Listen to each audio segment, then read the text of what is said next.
kita melihat sesuatu yang aneh. Pejabat besar, orang kuat, orang yang dulu tak tersentuh hukum, satu persatu jatuh. Dan sekarang di tahun 2026, ritmenya terasa semakin cepat. OTT KPK makin sering terjadi. Nama-nama besar mulai disebut, lingkaran kekuasaan mulai retak.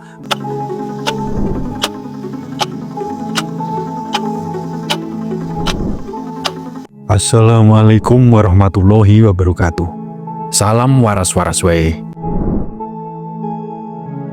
Pernahkah panjenengan merasa bahwa Indonesia sedang masuk ke lorong gelap sebelum fajar menyingsing? Seolah-olah satu persatu topeng kekuasaan mulai jatuh. Seolah-olah ada tangan tak terlihat yang sedang membersihkan panggung besar bernama Republik Indonesia. Tahun demi tahun kita melihat sesuatu yang aneh. Pejabat besar, orang kuat, orang yang dulu tak tersentuh hukum, satu persatu jatuh. Dan sekarang di tahun 2026, ritmenya terasa semakin cepat. OTT KPK makin sering terjadi. Nama-nama besar mulai disebut, lingkaran kekuasaan mulai retak. Pertanyaannya, apakah ini hanya sebuah kebetulan politik? Atau ini memang tanda zaman sedang berubah? Dalam spiritual Jawa Nusantara kuno, bahkan dalam kitab lontar tua, ada satu hukum yang tak pernah gagal. Jika sebuah zaman akan berganti, maka para penjaga gerbang lama akan disingkirkan satu persatu. Sebelum kita bedah lebih mendalam, silahkan tulis doa dan harapan panjenengan semua di kolom komentar. Dan bagi sedulurku yang muslim, jangan lupa tulis sholawat. Atas berkat rahmat Allah Subhanahu wa Ta'ala, doa-doa kita semua terkabul. Yang pertama, 2026 bukan tahun biasa. Bagi kebanyakan orang, 2026 hanyalah angka. Tapi bagi mereka yang percaya pada siklus sejarah dan tanda-tanda zaman, 2026 adalah tahun ambang batas, di mana dalam banyak spiritual Jawa ada konsep zaman edan menuju zaman pembalikan. Dalam primbon Jawa ada fase bersih-bersih besar sebelum muncul tatanan baru. Dalam sejarah Nusantara, setiap pergantian era selalu diawali kekacauan di elit. Majapahit runtuh diawali pengkhianatan elitnya sendiri. Mataram pecah diawali konflik internal istana. Orde Lama tumbang diawali retaknya lingkar kekuasaan. Orde Baru jatuh juga diawali orang-orang yang dekat pusat kekuasaan yang berjatuhan. Pola ini berulang terus dan anehnya, pola yang sama sedang kita lihat lagi hari ini. Yang kedua, mengapa KPK seperti dihidupkan kembali?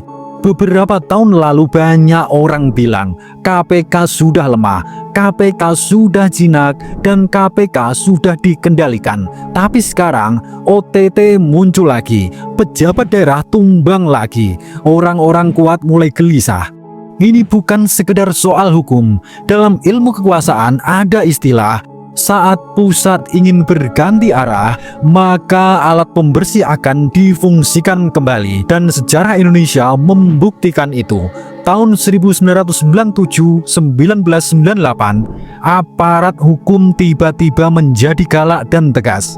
Tahun 1965 hingga 1966, struktur kekuasaan dibongkar paksa. Dan pada tahun 1945, elit lama disingkirkan. Pertanyaannya, apakah kita sedang masuk fase pembersihan besar? Yang ketiga, lingkar kekuasaan mulai retak. Coba perhatikan baik-baik. Yang tertangkap bukan orang kecil, bukan orang pinggiran, tapi bupati, gubernur, pejabat penting, orang-orang yang dulu merasa aman karena punya backing. Dalam spiritual Jawa ada istilah, kalau pagar istana sudah dimakan rayap, berarti bangunan besar itu tinggal menunggu waktu. Dan rayap itu tidak terlihat dari luar, tapi perlahan menghancurkan dari dalam. Yang keempat, lalu bagaimana dengan Jokowi? Ini bagian yang sensitif. Kita tidak menuduh, kita tidak menghakimi, tapi kita membaca tanda-tanda zaman. Dalam sejarah Nusantara, setiap penguasa besar di akhir masa kekuasaannya akan menyaksikan orang-orang terdekatnya satu persatu jatuh. Bukan karena dia lemah, tapi karena siklus kekuasaan memang begitu. Soekarno mengalaminya, Soeharto mengalaminya, dan sekarang sejarah seperti mengulang pola yang sama. Yang kelima, dalam spiritual Jawa ini namanya gruwat zaman. Ada satu konsep tua, sebelum zaman baru lahir, zaman lama harus diruat.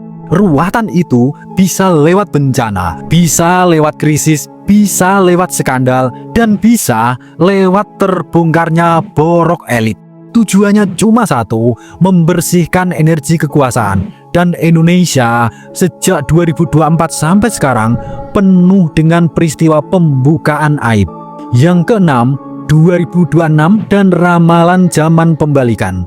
Banyak naskah Nusantara menyebut akan ada masa di mana yang tinggi direndahkan, yang rendah ditinggikan. Artinya, yang merasa kebal hukum akan jatuh.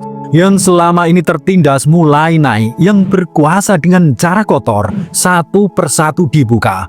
Bukankah itu sedang terjadi sekarang? Yang ketujuh, ini bukan kebetulan, ini adalah pola sejarah. Coba buka buku sejarah, tidak pernah ada pergantian era tanpa skandal besar, pengkhianatan elit, pembersihan internal, dan kejatuhan orang-orang kuat. 2026 hanyalah penanda kalender, tapi prosesnya sudah dimulai dari sekarang. Yang kedelapan, lalu apa yang akan terjadi dengan Indonesia? Ada dua pertanda besar. Yang pertama, Indonesia masuk fase gelap lebih dulu lalu bangkit. Yang kedua, atau Indonesia melewati transisi ini tanpa hancur. Dan ini tergantung pada seberapa jujur para pemimpinnya, seberapa sadar rakyatnya, dan seberapa kuat sistem hukumnya.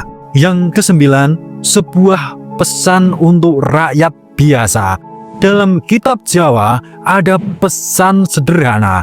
Saat para raja berebut kuasa, rakyat jangan ikut mabuk kekuasaan, tapi pegang nilai, karena yang selamat adalah yang rendah hati. Artinya, jangan fanatik buta, jangan bela mati-matian elit, karena zaman bisa berbalik kapan saja. Suradira Jayaningrat lebur dening pangastuti. Wassalamualaikum warahmatullahi wabarakatuh.